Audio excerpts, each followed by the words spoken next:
Succès pour la société locale des guides et porteurs qui en a profité pour célébrer son 150e anniversaire. C'était l'occasion pour beaucoup d'évoquer des souvenirs communs, mais également d'imaginer ensemble le futur. Jean-Étienne Alette.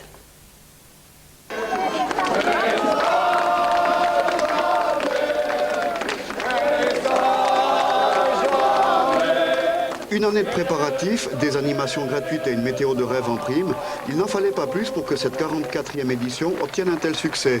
Il faut dire que les autorités et la population avaient tous les ingrédients en main pour que les festivités soient belles. C'est une fête populaire, purement familiale. Nous avons voulu cette fête de la famille, de la tradition, et c'est pour ça que le monde est attiré par ce genre de manifestation. Le public se composait de personnes de tous âges et de tous milieux.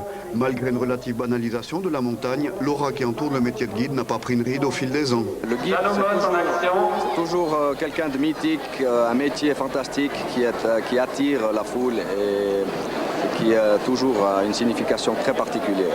L'un des objectifs de la manifestation consistait à présenter le métier à toutes les personnes intéressées.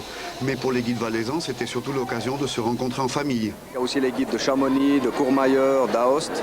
C'est la fête de la tradition pour se rencontrer vraiment une fois. On fait un repas familial pour tous les guides et leurs familles, discuter, se retrouver, parler du futur. Les guides du futur, justement, nous les avons rencontrés. Valentin et ses camarades de classe se sont bien investis dans l'aventure. Au début, on était embêtés pour prendre les costumes comme ça. Après, on a dû se renseigner, puis on a été chercher à la Civa. Au début, on avait d'autres projets, par contre, on a pris celui-là.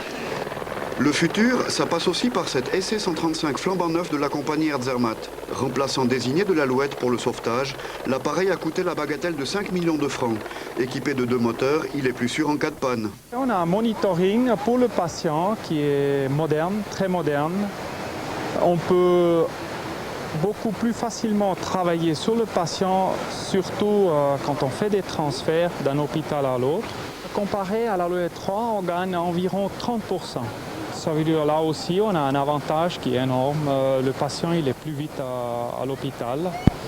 30%, c'est quand même beaucoup, surtout sur les trajets longs, comme l'île de Berne, ou bien aller à Lausanne, ou à Genève, ou à Zurich, à l'université. Le futur de la fête des guides, ce sera l'édition 2004 qui se tiendra dans les Hauts-Valais.